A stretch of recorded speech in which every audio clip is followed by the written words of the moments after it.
Important that you apply a lot of pressure and you force the reactions head that way. That will enable you to really stay low. What you don't want, I see too much of like too far up like this, or like even here. What I need to do is this, okay? So like, it depends on where those arms are. Okay, so if his arms are like this, right, and he's just kind of defending his neck and so forth, I'm gonna hug his head and I'm gonna pin his arms with my chest, okay? Right here, what I wanna do is this, watch. I'm gonna slide my knees back and I'm gonna push myself. And I'm holding him here because it's hard for him to disconnect his hands right here.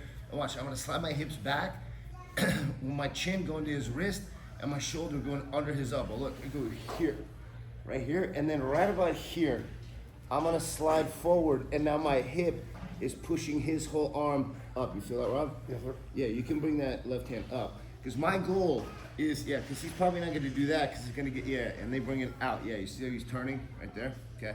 But I have a lot of power here, all right, to control, and my left hand is at his armpit. So all of this is really not feeling good for him, right, Rob? Yes, sir. And you see how his arm is straight? So here I recognize I have a straight arm lock potentially, because if I just do this right here, you have a straight arm lock here, okay? But it's all because of forcing a reaction on him. And we did this earlier in the week. So look, if the arms are like this, hug his head, drop your chest, and I want to get my shoulder under his elbow right here. Not just this. This can work, but it's tough. I want this, watch. And I'm gonna slide my right knee back. Look, I'm gonna slide back and get here and slide under so my shoulder's pushing his arm. You see that right there? My objective is to get his elbow above his shoulder line so his arm points that way, okay? And usually what's gonna happen is, as I drive forward with my hip, they're gonna pop their left arm out and anchor it over my arm. Yeah, yes. As I'm gonna walk it up here.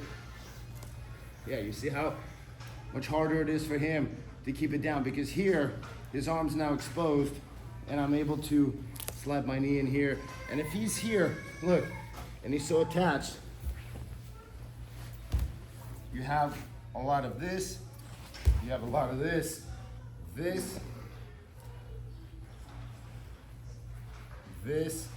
and you have arm locks, okay? So let's say, how do you get them to turn?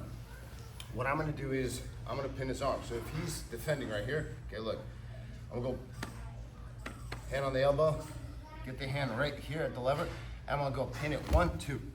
And I'm gonna go underneath. As I'm going underneath, he knows, yes, there's a key lock coming right there, okay?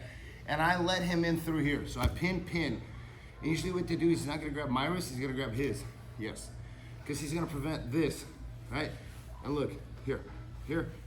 Next thing I do is, I slide back so I connect my chest to his back. And I'm pulling this in, and I'm turning this out right here. And you see how, careful with your hand, yeah. You see how I'm here? And I just, and I can roll through here, and I can rotate him, and adjust chest to back, squeeze here even, a little body lock action, that. So look, this one, I'll do a different one. So this is like arm pinning right here. So if I'm attacking his neck right here, yeah, look, hand here, and maybe at the hand, maybe at the wrist, what I'm doing is I want to move it out this way, okay? I'm not trying to pin it out that way, okay? This way, and then right there, and right there. He's got a dilemma. He's either gonna save his wrist or he gives up a key lock, all right? And right here, I can feel his arm, and as he slowly starts turning, I have this right here. Now, I'm here. I need to move my chest to his back. I can open up his elbow carefully here, okay? And pull it, like what I'm doing, I'm pulling into the chest, opening this up, and I can also take his back like this. As long as I'm constantly aligning my chest to his back, okay? So there's your back tick. Look. So we're here, look. And it's this way. Very difficult to, if he keeps his elbows in, look at it, it's just a whole muscle structure here. And it's very difficult to fight against that, okay? Because it's, it just, and plus I'm pushing into the mat. So I'm pushing in here, and I go underneath here, right there, and right about here, I'm gonna open it up this way, but not with my arm, my elbow to my hip, so my upper body opens it, and then I'm gonna extend it, 1, 2, 3, yes, right there. You see how he essentially gives me what's called the gift wrap or figure 4 seatbelt right here. He doesn't need to hold his arm because he's here. He needs to be more aware of his neck. So here, I can open this elbow here and I can continue to align here. See my chest on his back. And from here, I can roll him through pretty easily here.